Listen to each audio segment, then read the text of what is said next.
August 1619 marked the beginning of nearly 250 years of slavery in America, what many have called America's original sin. Viewers Chris Simkins tells us how some African Americans are preserving the history of their ancestors as a way to better understand how they and their freed descendants contributed to building a new nation. Tucked away in a Hampton, Virginia neighborhood is a historic cemetery. It could be the first African cemetery in what would become America, and if so, would hold special meaning. William Tucker, the first African baby baptized in English North America, may be buried here. We did discover that we were from that Angola region, and a very strong percentage of that. So it validates what we have always thought. DNA testing has confirmed these Tuckers are descendants from Angola, the birthplace of Anthony and Isabella. Their son, William, named after his plantation owner, was born in Virginia in 1624. His parents are two of the first documented Africans to arrive in the New World aboard the ship the White Lion. We found over 100 unmarked graves. Everywhere you see a white stone is where the ground-penetrating X-ray identified a grave site. So we don't know how old. What we do know is that this was long before a lot of the markers that we have out here today. Few details are known about William Tucker's life. There were so many captured and put on the slave ships. So many did not survive, but those that did survive, we are the healthy ones, our ancestors. It is the sacred ground for us. And so there's no way we can pass it or walk through it without thinking of an ancestor to whom we owe gratitude and to whom we are endeared.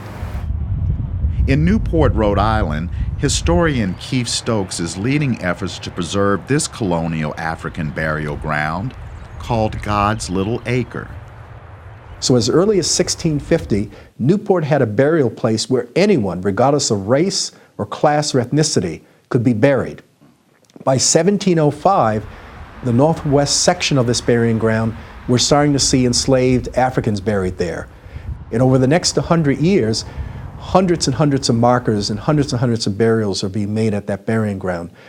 We believe there were at least 3,000 burials during the life cycle of that burying ground.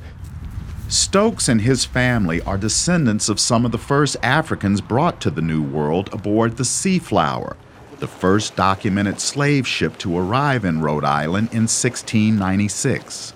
My own family is buried here, but more importantly, it's a sense of African identity. I mean, this is a place where men and women of African descent actually lived in this community and were buried here, and it gives me a direct connectivity to the history of my own community.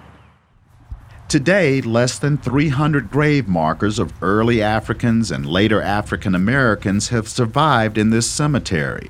Stokes is trying to preserve those remaining while chronicling fascinating life stories of people like Duchess Camino. She's enslaved in the household of William Ellery Channing. William Ellery Channing grows up to become one of the early founders of the Unitarian Church in America. William Ellery Channing talks about the fact that his abolition of slavery comes from growing up and being cared for by this Duchess Camino. He actually etches on her marker her epitaph, which says she's one of the most pious, industrious black women. But most importantly, Duchess Camino wins her freedom by selling pastry cakes in Newport. She later becomes the pastry queen of Rhode Island and becomes quite wealthy. And she purchases the freedom of herself and her remaining children. Stokes is not the only one trying to save hallowed ground. In Hampton, the Tuckers received a state grant to maintain this 2-acre site immersed in 400 years of history. We exist because they worked hard, they struggled.